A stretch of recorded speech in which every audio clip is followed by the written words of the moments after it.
আসসালামু আলাইকুম। এবারের বিশ্বকাপে সব থেকে বড় অঘটন বুঝি আজকেই ঘটে গেল। চারবারের বিশ্বকাপ জয়ী জার্মানি হেরে গেল লাস্ট বার 2010-এ নকআউট পর্বে খেলা প্যারাগুয়ের কাছে। 16 বছর পর বিশ্বকাপে খেলতে আসা প্যারাগুয়ের কাছে ট্রাইব্রেকারে হেরে তাই 32 থেকেই বিদায় নিতে হলো টমাস মুলার, ম্যাথুস ওজিলের উত্তরসূরিদের। প্রথমে 90 মিনিট, এরপর আরো আধা ঘন্টা মিলিয়ে 2 ঘন্টায় খেলা শেষ হয়েছিল 1-1 সমতায়। এরপর ট্রাইব্রেকারে দুই দল 5টি করে শট নিলেও শট শেষ হয় 3-3 সমতায়। তবে সার্ডনের ডেতে জার্মানির জনাথন টাই বল উড়িয়ে মারলেও মিস করেনি প্যারাগুয়ের হোসে কানলে।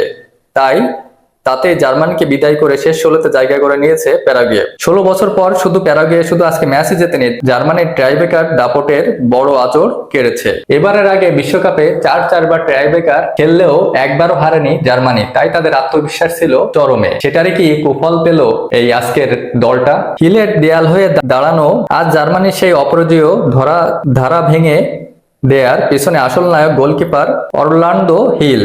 ট্রাইব্রেকারে জার্মানির 2 শট ঠেকিয়ে তিনি এর আগে ম্যাচেও করেছেন 6টি সেভ। হিলের দেয়াল হয়ে দাঁড়ানোর দিনে জার্মানির করার ছিল সামান্যই, বিশেষ করে ম্যাচের শেষ ঘন্টা খানেকে। বেস্টন স্টেডিয়ামে ম্যাচটি জার্মানি শুরু থেকে বল দখলে এগিয়ে থাকলেও প্রথম গোলের দেখা পায় প্যারাগুয়ে। বিরতির আগ মুহূর্তে প্যারাগুয়ে 42 মিনিটে গোল করলেও সেই গোলটা শোধ করতে বেশি সময় নেননি জার্মানি। 54 মিনিটে হেডে গোল করে সমতায় আনেন কাই হাভার্টজ।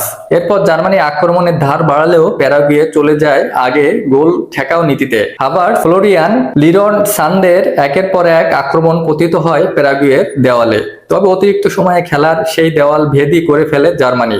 হেডে বল জালে পাঠান জনাথন টাই, কিন্তু ওই হেডের আগের মুহূর্তে ভালমেডের আন্টোর প্যারাগুয়ের গোলকিপারকে ফেলে দেয়ায় ফাউলের দায়ে সেই গোলটি বাতিল হয়। এরপর 120 মিনিটে খেলা শেষ করে ম্যাচ গড়ায় ট্রাইব্রেকারে। কখনো ট্রাইব্রেকার না হারা জার্মানি হয়তো আত্মবিশ্বাসী ছিল ট্রাইব্রেকার লড়াই নিয়ে, কিন্তু প্রথম শট নিতে গিয়েই গড়বড় করে ফেলেন হাভার্টজ। তার বাঁ দিকে শট ঝাঁপিয়ে রুখে দেন প্যারাগুয়ের গোলকিপার হিল।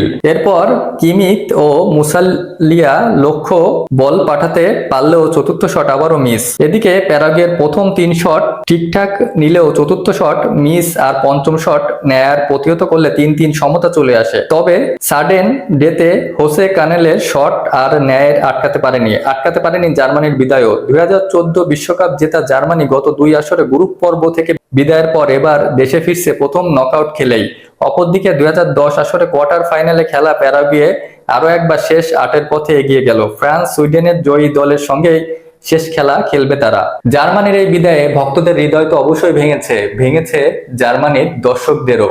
কিন্তু কথা হচ্ছে, এই জার্মানি যেমনটা খেললো আর তাতে কি বিদায়ে তাদের হওয়ার কথা ছিল নাকি যাওয়ার কথা ছিল নকআউটে? অবশ্যই কমেন্টে জানাবেন কিন্তু। ধন্যবাদ।